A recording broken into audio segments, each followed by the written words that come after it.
Hello, everyone, and welcome to Playerole's Creatures of the Realm. Here on Creatures of the Realm, we talk about creatures from the Dungeons and Dragons 2014 Monster Manual. As I say every now and then, Monster Book. Doesn't matter. It's all about Dungeons and Dragons. Just so we know that last week on Saturday, 7 p.m. Central, we played a one-shot with the old school players in my group. Got together, we did one shot. It was a great game. It was a lot of fun. It's been a while for Dungeons and Dragons, but either way, it was fun. But tonight we're doing Creatures of the Realm. Now, what are we going to talk about tonight? Wyrmling. As you saw in the intro, nice little young or baby dragon, Wyrmling. We're going to talk about that. Before we get into that, tomorrow night at 7 p.m. Central, we have the stream, and it is Vampire Dark Ages. This book here, that's what we'll be playing tomorrow at 7 p.m. Central.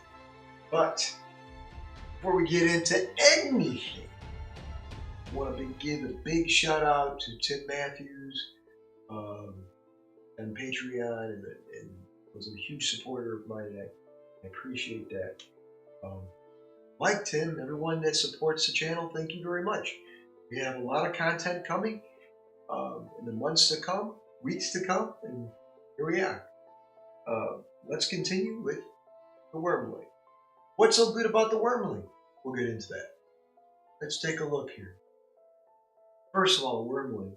We're going to go into specific Wyrmling, the Black Dragon Wyrmling. They're usually chaotic evil. Why? Because they're just like that. No, they're the chromatic dragon. The chromatic dragons. And a black dragon Wyrmling is very, very young. They start off at 5 years or less. So even though they're young, these little guys they pack a punch. Their armor class is 17, 33 hit points, but their speed is 30, they fly at 60, they swim at 30. That's all D&D speak. But these little guys, they're medium. They're not very little, but these guys, they have natural armor. They have the same type of immunities as their counterparts. Because their counterpart is they will eventually get bigger into a full-fledged dragon. But they're amphibious, they breathe air, water, all that stuff. Their attack is a +4. And again, D&D top, challenge rated 2, 450, levels 1 through 5. These little guys will pack a punch. They're dangerous because, like black dragons, they have this acid breath, and it's a 15-foot line, 5 foot wide, and you gotta make a dex check of 11 at saving throw. If you do, good, you take half damage. If you don't, you're going to take 22 5d8 acid damage. That's nasty. What makes these guys so good? Let me say thank you, everybody on Rumble. Hello, everyone on Rumble.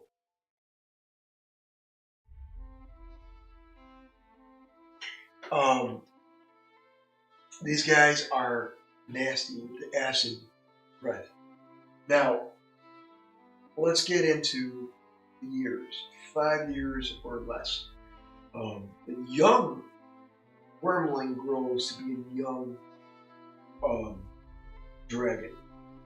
And it's large. It goes from medium to large. That's between 6 and 100 years.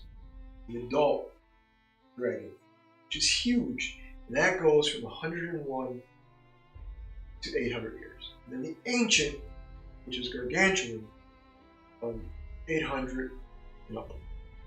Now, what does that mean?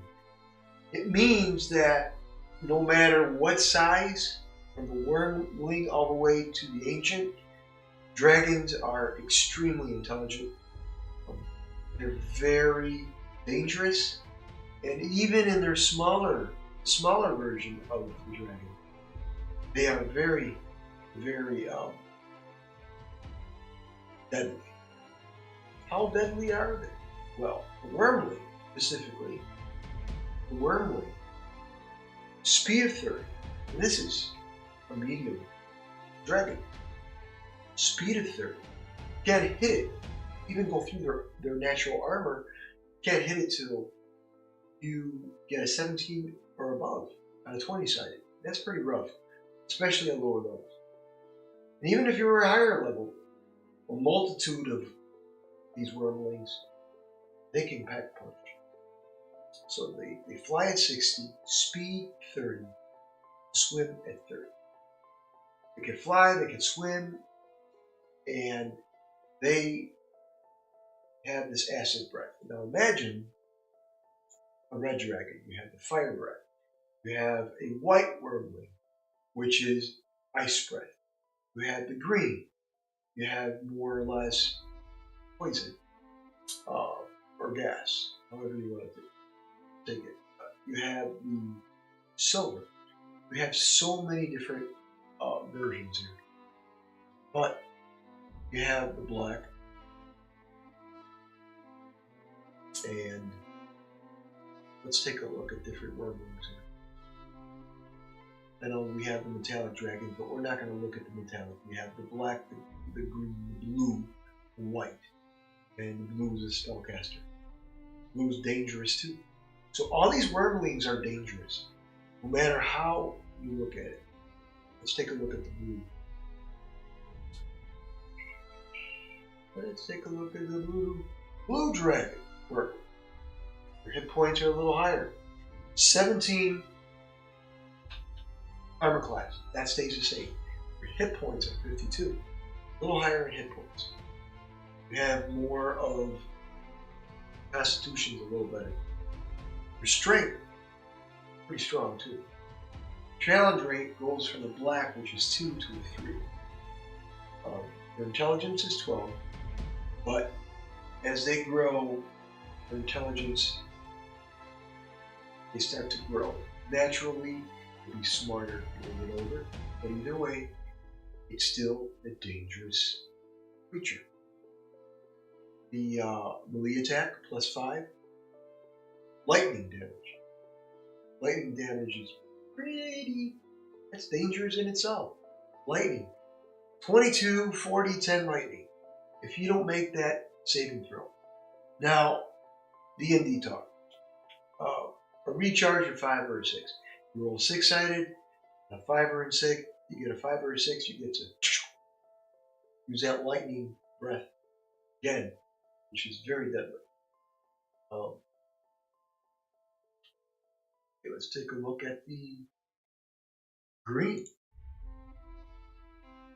The green has poison gas. 90-foot cone. You're going to take 77, 22d6. Oh, that's an ancient. I'm sorry. Let's take a look at the green. Wow, he grew up really quick. The green, a dragon Wyrmling. 17, again, the hit points dropped from the other Wyrmling, which was the blue Wyrmling, who had a 52. The hit points dropped to 38. But it's poison. What do we have here? A 15-foot cone. 66 damage, 21, 66 damage. That's still pretty powerful. Okay, let's do white dragon. I love that's my favorite dragon. White dragon. White dragon. White Wyrmling. 16, a drop of the armor class. And I don't know why they do that. The white dragon is more of a beast. More like a, the intelligence factor is going to go down. But it's more, you attack it, it's going to attack you. But more likely, if you see a Wyrmling, it's not going to go ahead and attack you. Unless you're by its lair. Speed 30, burrow 15 burrows, 60 feet of flight, 30 swim. That's really good. I like the burrow. It's cold.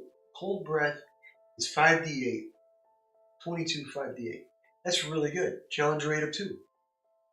The only one right now that can really pack a punch is the blue one. Alright, let's take a look here. Alright, so let's take a look at Cold Breath from a White Dragon. Again, +4 to hit, 5 feet of reach. D&D talk. I'm just giving you the stats, let you know the difference between what Wyrmling is stronger than the other. Right now, the blue Wyrmling is the one that's the strongest. It's beefier on hit points. Armor class is 17. Man, they really... the white Wyrmling has a shitty armor class. Alright, let's do the red. The red Wyrmling, yay! Okay, the red dragon Wyrmling. A 17 and 75 hit point. That is the #1. That is the #1 Wyrmling. Packs a punch, it's strong as hell. Strength 19 +4. It's intelligent. The challenge rate of 4, 1,100 XPs. It has fire breath. Fire breath does 24 7d6 damage. Wow, it's pretty powerful. Well, what does that have to do with anything? Well, it does. The dragons itself can pack a punch. I do believe, see, here we go, see this mini? I like white dragons, I really do, and I think they're really cool. So this dragon was done by Scott, who was in my, was in campaign 2 for a while, and campaign 1, the end of campaign 1. But, you know, he did this for me, and talented individual, really good. I like the dragon. White dragons are kick-ass. Sorry, I understand that you have your black dragon, your red dragon, and they pack a punch. They do, but I love the white dragon, and I think the white dragon itself, especially as a Wyrmling, it burrows. I get it, but come on, man. White dragon does well. Look at this. Look at this baby. Oh. Ugh. Alright, let's take a look at this. The green dragon looks pretty cool. The green dragon is a badass looking dragon. Wings are sprawled out. But as a Wyrmling, you would think that these guys are not very threatening. Well, if you are a low-level player, and if your characters are low-level, you start out, let's say level 3, and you have a party of 5, you see Wyrmlings in the vicinity, you better run, because those breaths attack, they pack a punch. They really do. But look at these guys. They're pretty cool. Okay, hang on. I got another one for you. Alright. We were talking about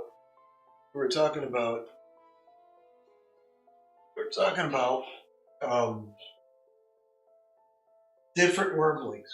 I don't have a Wyrmling miniature, but I do have the dragon miniature. The blue dragon is very intelligent. I love how the spell casting that comes with the blue dragon, and I see blue dragon being when they change the human form. Because in my games, dragons can change forms, and they change into human forms. And I believe that when they go out in the world, they want to see different races. And when you change into a human form, an elf, whatever it is, whatever race they want to change into, they go out and they want to see how that race lives and so forth. But also, they're intelligent. They want to hide, and they have treasure, and they don't want anyone knowing they have treasure, so they have to protect that treasure. But anyways, check out this guy. You gotta love these minis. And that's one thing about D&D is miniature.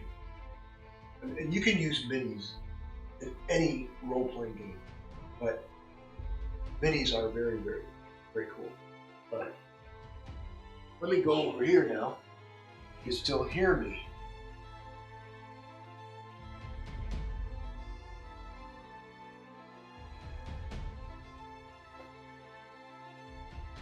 Now, what is all this creature of the realm stuff? We're going to talk about different things. I know we're here to set out talking about a creature. Every 2 weeks, I do a show called Creatures of the Realm. That's what we're doing tonight. And we're talking about various creatures and how they work in a campaign. A Wyrmling is it's a baby dragon, basically. It's 5 years or less, and they go out, usually by the lair, protecting the lair, and so forth, which is really cool. And you have to understand, man, that's in itself a mystical, magical thing. In my games, dragons are very protective of their treasure, of the things that they have. So when you come upon your campaign a lair, you're in for a real treat. I had in campaign 2 Eli. Eli is one of my guys, and he was being chased by a Wyrmling. And it was a very cool scene. He went up the side of the mountain and so forth, and the Wyrmling came after him. At this point, the Wyrmling was young and couldn't fly yet, but it was, the side of the mountain, climbing as far and as high as Eli's character. And it was a very cool scene, very, very life-threatening, because you're up high, you're on the side of the mountain, and you have this creature coming behind you, intelligent, and it happened to be a black dragon Wyrmling. And it was cool. So when you have something like that in your game, and you could have a Wyrmling anywhere in the vicinity. Understand where the habitat of each dragon is, the white dragon, the black dragon, where they look up their habitat, where they are. Up the mountains is great. The dragon in a mountain scenario is amazing. Inside the mountain, vast treasure, swords, silver, gold, whatever it is, just trinkets from old heroes or warriors that tried to steal from the dragon who was dead because of the dragon trying to steal, or the warriors trying to steal in this case. So imagine you entering the cave in the mountains, and then all of a sudden you see this Wyrmling. Behind the Wyrmling there is another dragon. This dragon is the mother of that Wyrmling. The Wyrmling hatched. Like I said, Wyrmling is very, very young. And what do you do in this case? You fight it? You back up? There's a lot in a game where you have mythological, intelligent creatures. When you have a setting with dragons, don't throw your party in there. See how the party reacts in that type of scenario. And it's okay to bring a party into a life-threatening situation. But I like to do that just to have like background noise, for example. You ever been to a party or you're in your house and somebody in the background is playing loud music, or they have the TV up so loud? That's the background noise. It affects you emotionally. You get mad. Somebody has music. Oh my God, the music is so loud. What do? The same thing goes in your campaign. You're entering the cave, and all of a sudden you see the Wyrmlings. And beyond that, you see this threatening dragon, massive, gargantuan. What do? You fight or flight. You're not there to kill the party. You're there to scare them. Have that background noise. So let them make the decision to go into that deadly scenario. Will they? That's a question. That's up to them. Now, maybe, cookie crumbs. Well, one of the Wyrmlings comes out, then all of a sudden they have to make a decision. Fight or flight. And in those situations, it can be a blast. It's a lot of fun to see what your players do. In Wyrmlings, campaign 1, I had about a dozen Wyrmlings attack a town near harbor. It was early on in campaign 1, and they were Red Dragon Wyrmling. 75 hit points. That's big. And their armor class is amazing. And when you are a lower level character and you're fighting, you're thinking to fight these things, or fight or flight. What do? Do you handle it, or do you just sit back and say, you know what? I'm going to run. I'm not going to fight. Maybe I'll do it. But you're a hero. You're a good guy.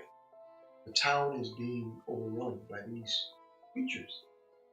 Maybe they're being controlled. In this case, they were.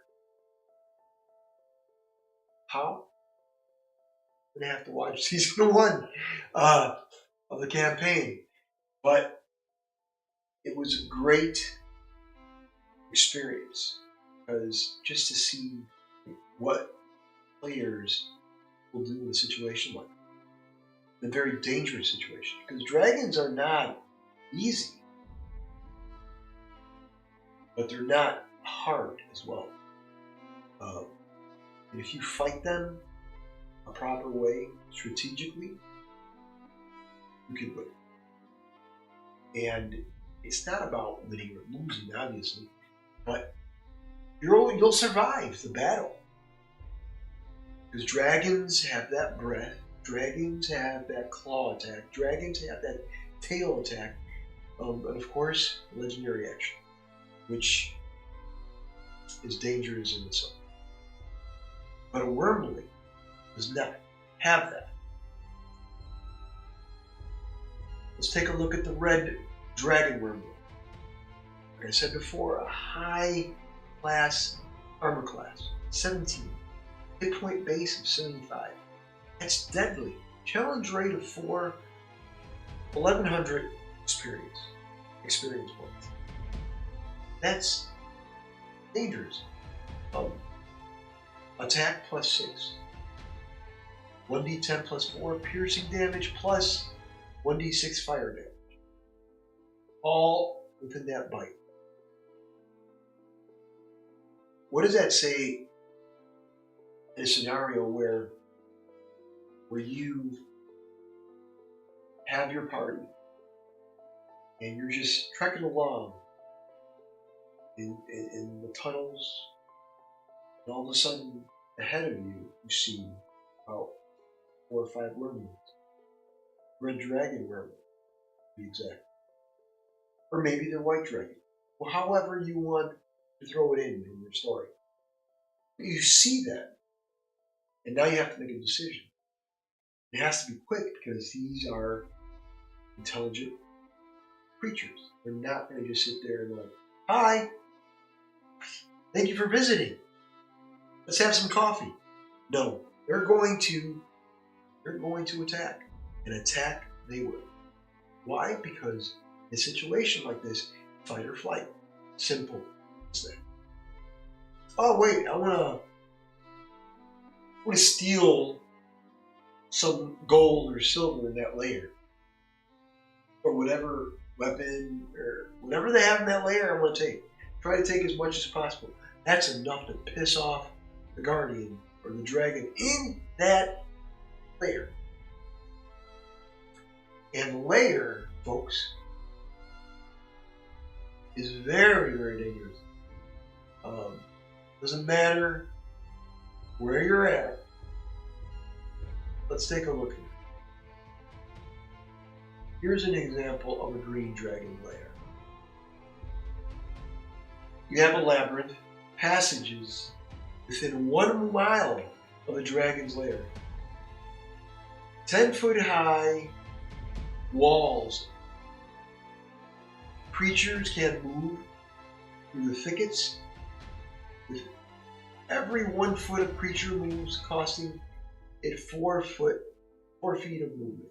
A creature in the thickets must make a DC 15 dex save once every round. This isn't a green dragon lair because everything is so thick. It's harsh. So movement is going to be at a disadvantage. And on top of that, each 10-foot cube of thickets has AC of 5, 30 hit points, resistance to bludgeoning and piercing damage, vulnerability to fire damage, obviously. So, and it's immune to psychic and thunder damage. So you have that, and there's rodents in here. So you have things that will make it difficult for you in a game. Now, what is? Let me take a look at. I got a notice here. Streaming notice. Okay, everything's good. Thank you. Now, when you have that scenario, you have your group party. They move on. They're going through these thickets, and all of a sudden, there's Wyrmlings, and then, oh, you're saying Wyrmlings, not a big deal. They're just young dragons, baby dragons, right? Wyrmling. They're too young to move, but they move 30 feet. They have these attacks that are amazing at their current level, which is, well, what did I tell you? 5 years or less. And you have Mama Dragon in the background. So what do? Do you wait for the Wyrmlings to disperse? Or do you go and start taking the very treasure that dragon is very... The dragon is very... That dragon observes that every round that dragon is there to watch the lair. Watch everything that comes in it. And at this point, you go in, your party goes in, and they start ransacking the treasure, which is a bad idea. But again, let's say an adult dragon, right? Challenge rate of 17, 18,000 experience points. Awesome. And if you want to take a look at charisma, everything is high except wisdom. This thing has 256 hit points. Its passive perception is 23. So this dragon is going to watch over his treasure. And of course, it's a Wyrmling because it belongs to it. And of course, there are other oddities, other creatures in this cave. What do? As a group, what do? So you have these heroes. Let's go back to the Wyrmlings in season 1, where they were by a harbor. There was a town by a harbor, and they were attacked. So what they did is they fought the Wyrmlings. They made a decision to fight the Wyrmlings. Some part of the party, they went and saved people, townspeople. So the other part of the party, started to attack Wyrmling. They had no choice. Well, there's always choices, but they're heroes. So they're not going to say no. They're going to say, they're good guys. They're going to say, hey, we're going to go in there, we're going to save the town. Yeah, they did a good job. But they were controlled. Controlled by what? So in any scenario that you have these different pieces, these cogs, use them wisely. Understand that when you have a powerful creature like that, there's got to be a reason why they're there, right? So create that reason, write up that reason, and go from there. Now, not everything is going to be 100% perfect. Let me tell you about the one-shot we did. That's what I wanted to talk to you guys about, too. One shot we did was, the scenario was, I want to talk about this because it was fun. Big shout out to George, Timmy, Eli, Brandon, AJ. We had a blast. They all had fun. We had a blast. Anyways, their scenario was, we're in a coliseum. We're fighting. They have shackles around their neck, their wrists, their ankles, they're chained. They're slaves. And so George, my buddy, his idea was, I want to break the chains. So first thing he does, looks around for a rock and stuff like that. He starts to do things that are out of the ordinary. And guys, if you're DMing for the first time, Benjamin, a shout out to you. He was asking me and my buddy Jeremy about DMing and stuff, and we gave him tips and stuff and how you do things. And one thing I told him is players will come up with something out of the box. And one of the biggest things out of the box was, especially in one shot, was, I want to break the chains. Because they saw the creatures in the arena. There were humans out there was 10 of them, and there was Displacer Beast, and later on there was a Flame Skull, and this giant club. Yeah, so it was cool. Good times. And they're at level 5. And I told them when they made their characters, I said, look, we're doing this one shot, level 5, you could dual class, make them beefy if you want, all that stuff. So they did that, and I started them with one weapon. Some had one weapon, the others had 2. So it was a little bit of a difference, but that's all they had. No armor. So they went out there, and as soon as the line starts going up, everybody's chained up, and they start pulling, and they started moving towards the arena. as they started to do that, the first thing is AJ plays an Echo Knight. He decides, oh, I'm going to cast my Echo besides me so he can take out one of the soldiers, and he does. He kills one of them, and then the other one looks, and he's killed later on in the sequence as well. But as the chain is being pulled, something happens later on they don't know about. Yeah, I'm not going to go through the whole story, but I will tell you there's a lot of hidden things that I'm not going to say.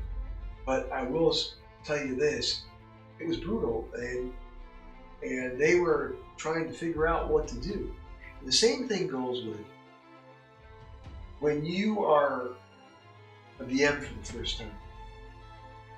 You have to observe your situation. What situation you're in.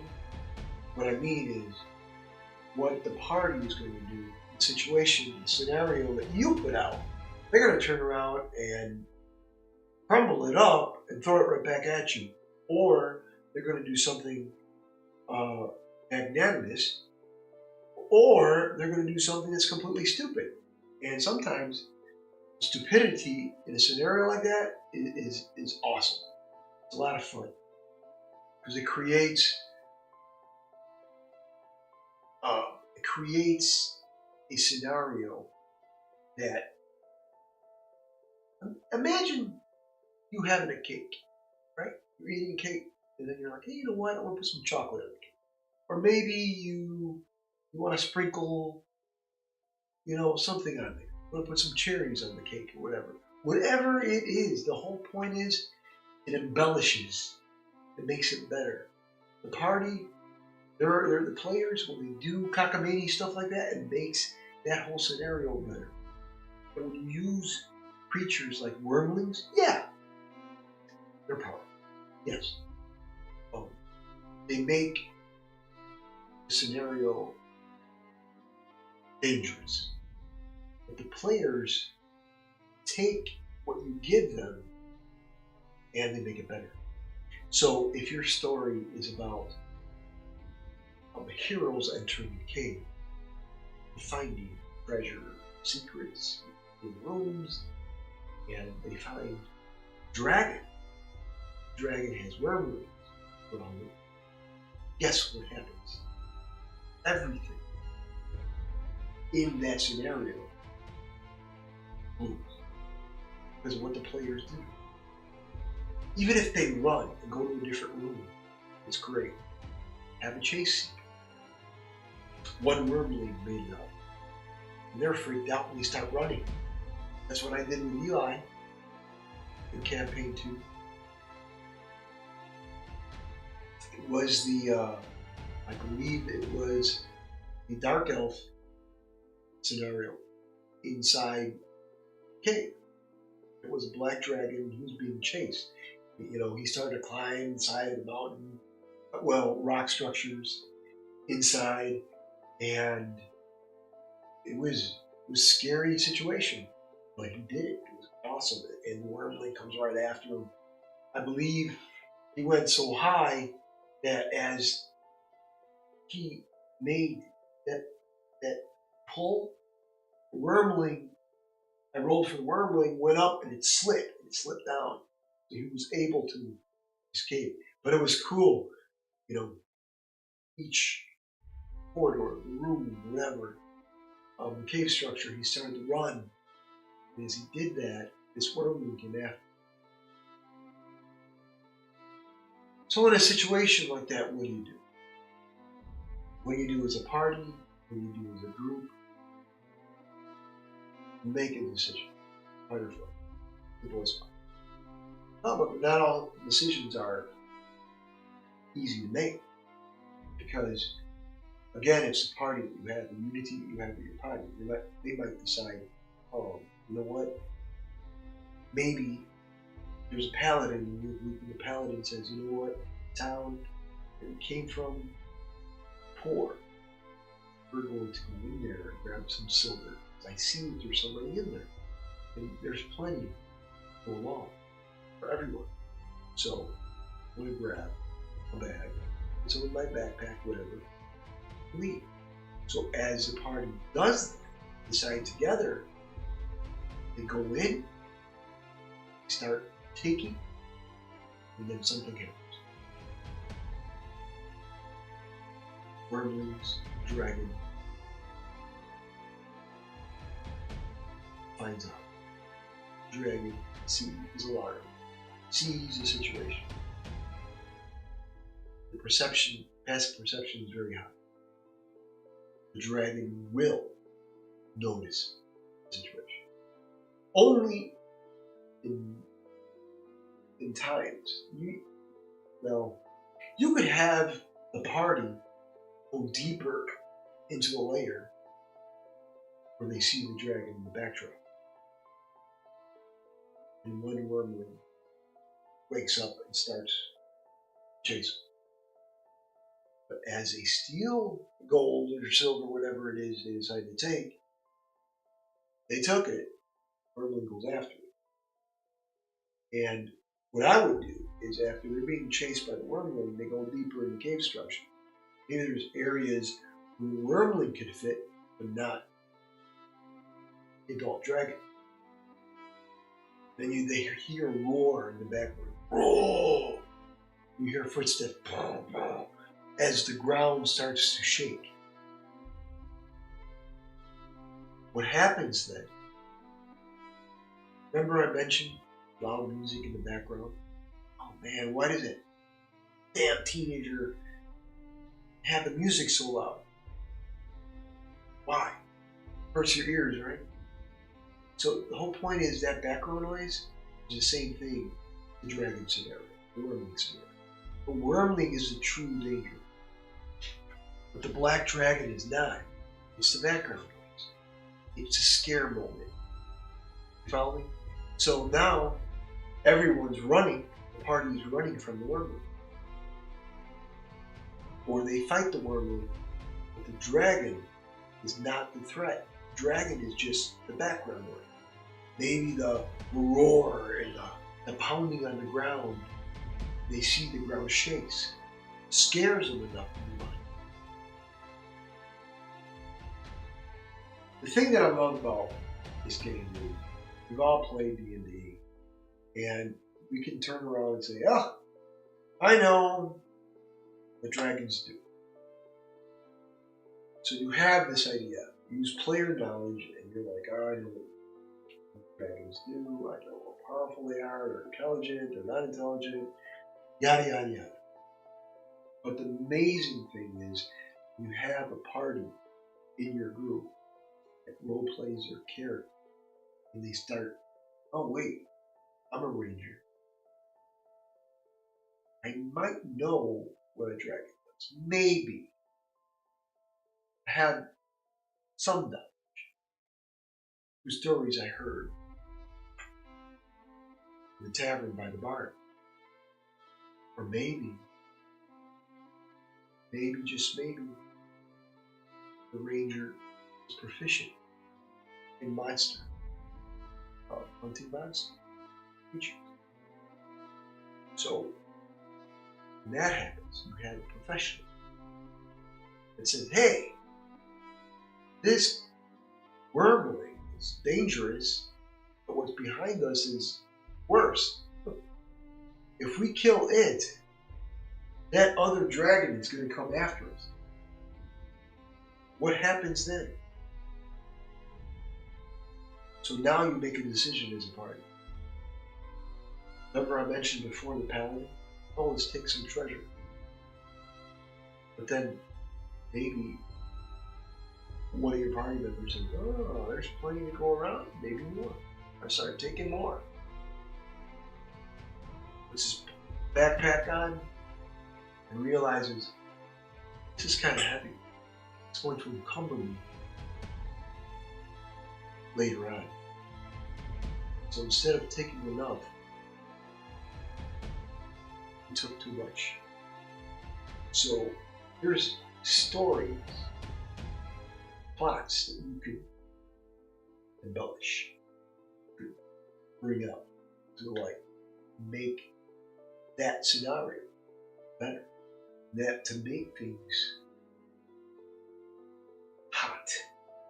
What do I mean by hot? Hot could be, well, hot is hot, right? Well, let's say that that one player, not a thief, he's a fighter. Maybe he had something going on in his life. That, you know what, he came from a poor family. Now he finally has riches. So he's going to take as much as he can, but he's greedy. He wants more. So he puts the gold and silver in his backpack. And as he does that, everybody moves along. Wyrmling wakes up, chases them out of the cave structures. They go into one tunnel, and they hear the roar in the backdrop. Again, music, remember? And the dragon is not the main threat. Wyrmling is. So the dragon is going to be that roar, and you hear the pounding of the ground. The ground shakes. They start to run. They start freaking out. So their thing is run, get away. They got away. Let's say they get away. Wyrmling comes back, they get away. But now, that fighter has that treasure. But he's lagging behind because the treasure is so heavy. All the party members started running. And they all figured, hey, we're good. We have, in our minds, we are all running away. But that fighter took the extra gold and silver is having issues. He's encumbered. Maybe he wants to do perception. Maybe he wants to do an athletics roll. Whatever role you make, whatever situation you put that fighter in, there's always consequences. And it has a lot to do with the way you generate your story. So yeah, Wyrmlings is the main themes of tonight, Creatures of the Realm. But it's connected to so much. Because as a whole, let's say your party is evil. So you have 5 players. They're all evil. And they grab the silver or stuff like that. They don't care. But either way, they still have to deal with that dragon. Same scenario. So they run. And that one that has a backpack, maybe he has a bag of holding. Maybe he doesn't have a bag of holding and doesn't care if he's encumbered. But he's ready for anything. As he does, a Wyrmling jumps behind him and starts to attack him. That one fighter attacks the Wyrmling. And of course, his friends running notice that their buddy is left behind. So they turn around and they start attacking the Wyrmling as well. As that happens, the roar gets louder. And behind them, they can see fire. So now, the fighter, what do? They kill the Wyrmling and they grab their buddy. Let's go! And they start moving as quickly as possible. And the dragon chases them, gives chase. They get into a narrow tunnel, knowing full well the dragon cannot fit. Then they realize and they look. They see the dragon's wings extend out. It starts to flap.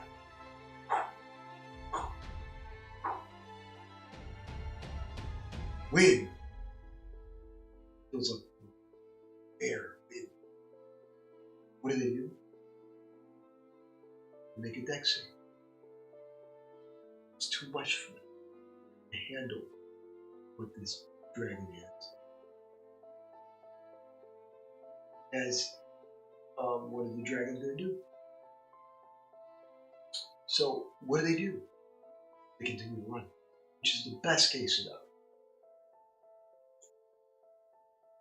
Because a wing attack is a legendary action. And they have to get a dex save of 22 order to make it out. But let's say out of 5, 3 of them make it, 2 don't, they're knocked down. So now the dragon has its sights. Maybe it changes into human form just to fuck with it.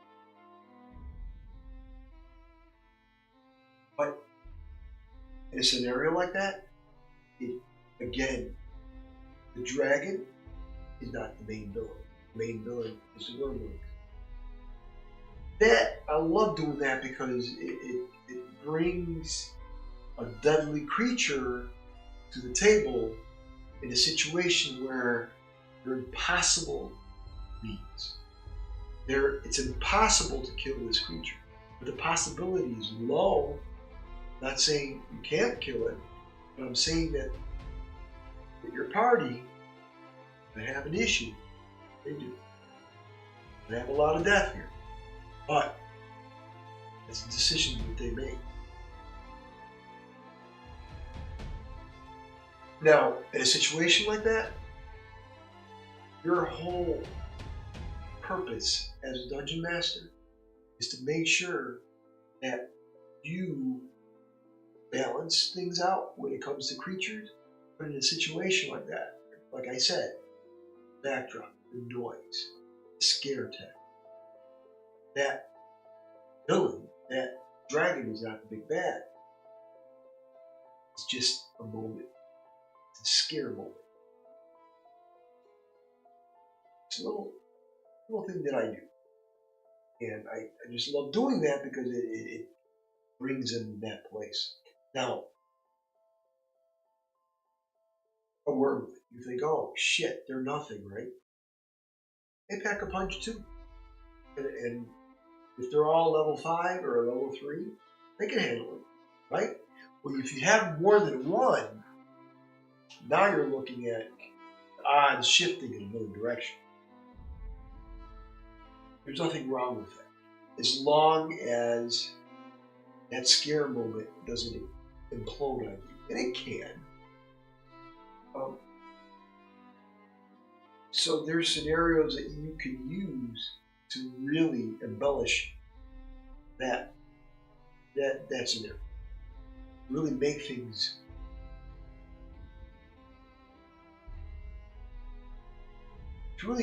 happen. Move it along. So let's say the party escaped. They made it out. Then they realize the sky is in a shadow, swooping down.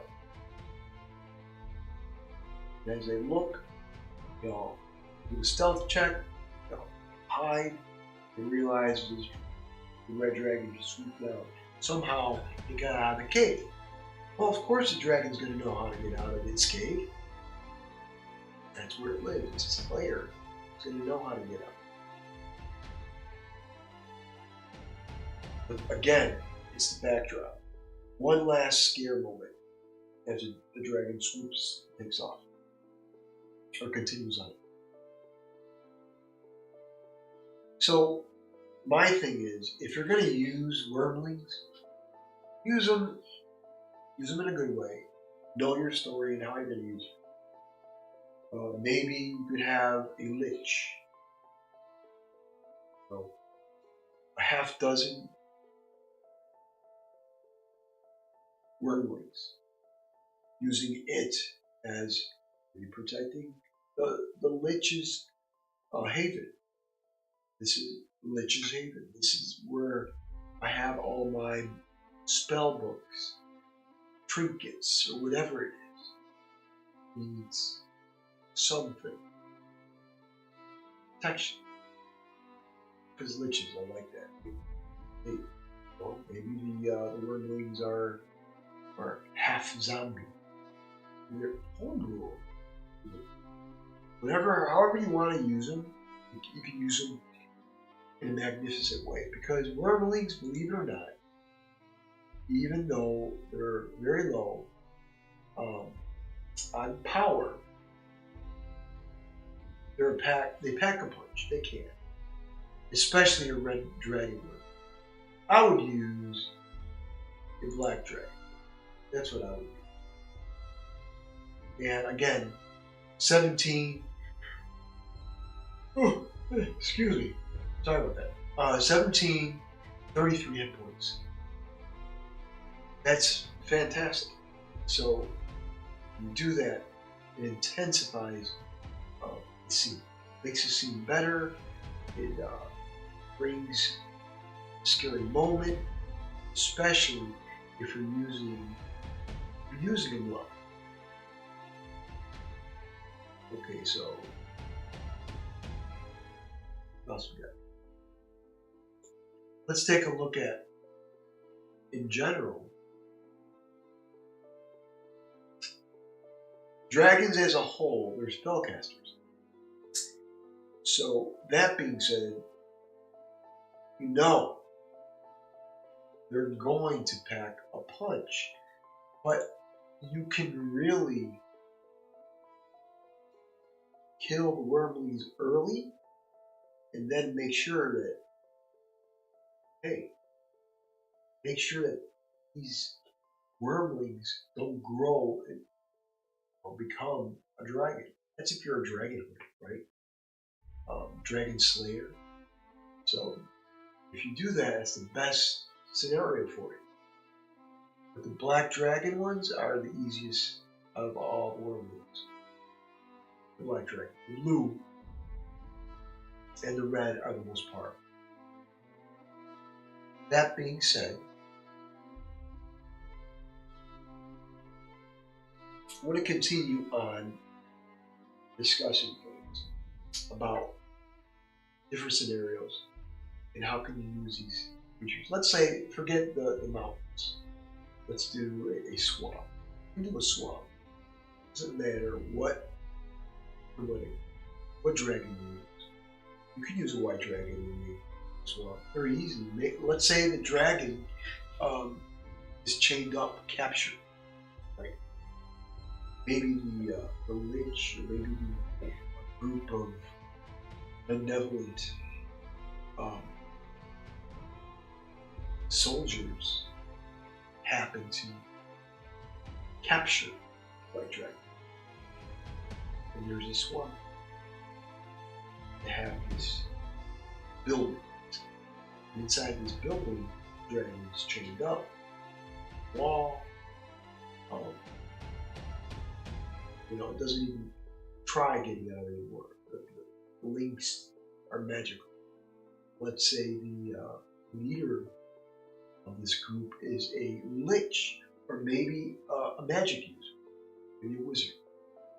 This evil wizard wants a dragon, and it's been held for a week's time. Maybe he's doing some form of ritual or a spell. Have a story like that, and the heroes, in the distance, they're in the wrong place at the wrong time, and they see the situation. They see now, dragon becomes victim, or does it? Because according to D&D, White Dragon is the beast of all the other dragons. It doesn't really have a mind. It just attacks on notion at will. It has this fight or flight, intelligence as well. And it's going to attack when something attacks it. If it's hungry, it's going to look for food. And if you happen to be there, you're the food. So that is all part of the link. It's all part of the Wyrmling. It's all part of the scenario. Bring those creatures in the scenario that best for you. Even though it's like, oh, somebody's going to bitch. They're going to be like, oh, wait a second. The dragon's not in its natural habitat. What the hell? Well, sometimes those things are plucked out. Like I just mentioned, soldiers captured White Dragon. White Dragon, Arctic. Come on. Just because it does cold breath doesn't mean it's always going to stay there. is it? But in a sense, you're going to look at every dragon and you're going to say, okay, these are there in different areas for a reason. That reason is your story.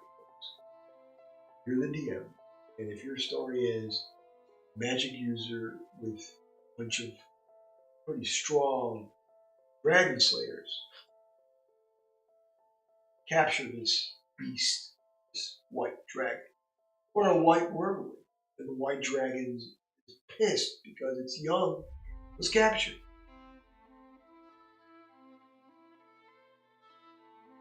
That's a great scenario. Now you're going to say, oh, the Wyrmling is not too young, and blah, blah, blah. It doesn't matter. It's part of your story.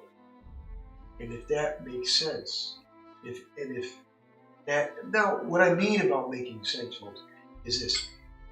If it makes sense in your game, in your story, at your table, that's the number one.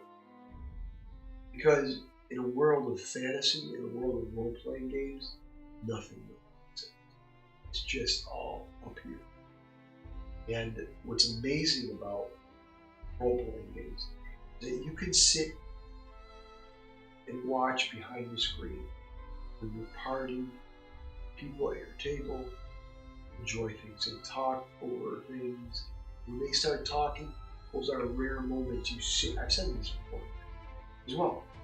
The rare moments you sit and you watch and you smile because they are enjoying the hard work and effort you put to make the game better. You sprinkle these embellishments on the pie, hot dog, cake, whatever it is.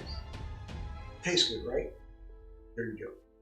The whole point is they are going to enjoy the game that you made. You worked so hard on it. Now, last but not least, why choose a Wyrmling? Why not just do the dragon? I've done dragons, but Wyrmling is all part of it, and it encompasses where the dragon comes from. It has to start somewhere, right? The egg cracks, dragon out, the Wyrmling comes out, and it starts to grow into, into a strong dragon, gargantuan, ancient dragon someday. It takes a long time, but this dragon will be the villain, will be the good guy, will be background ways, anything that you want. And that, folks, is what makes role playing. And you know what? The Monster Manual is a great guide that you can just go through a lot of creatures. And there is a crap load of creatures. We had the Displacer Beast. I had like the puma with the tentacles, the long tail. Displacer Beast. When I first rated the Displacer Beast, I was kind of like, why have a tail? I mean, it's not used, but the tentacles are out there, right? Displacer Beast, I had those creatures in the arena, the box one-shot, D&D one-shot last week, and it was cool. It took them a long time to kill the Displacer Beast because they were a little bit higher level than most. They pack a punch, and there was 5 of them. But the whole point is, again, like I said, the background noise. And sometimes the party doesn't see that, and it's okay. You've done nothing wrong. It's just, They're not going to fight the creature, which is fine. And the thing that I loved about the one shot that we had last week is the fact that they made crazy decisions. Crazy decisions. It was funny. I love that. Camaraderie that we had one another was great. AJ with George and Timmy, Timmy and Eli and Brandon making his jokes and so forth. It was great. So he made this one joke, and he looked at one of the characters was like a clone of one of the other NPCs that I had. And he looks at it and he goes, "Hey Henry, he has a tattoo on his foot, right?" Oh, yeah. He goes, "Does it say Andy?" And I just cracked up. Not saying what that is. We all know what that is, but just the way he said it was really funny. And in that situation, what are you going to do as DM when a player does stuff like that? Makes you crack up, and everybody in the game itself, you look at it and go, "Man, that was funny." And it was great. Everybody started laughing hard. And I hope my mic survived, but because they laughed so hard. Those moments will make you come back. And anytime in your game, as a DM, if people start laughing, enjoying themselves, and they make funny moments after another, one after another, it doesn't matter because they love the game, they love the story, they love what's happening right now. And now those moments you should never interrupt. Let them proceed. Sometimes it gets out of hand, but it's part of role playing.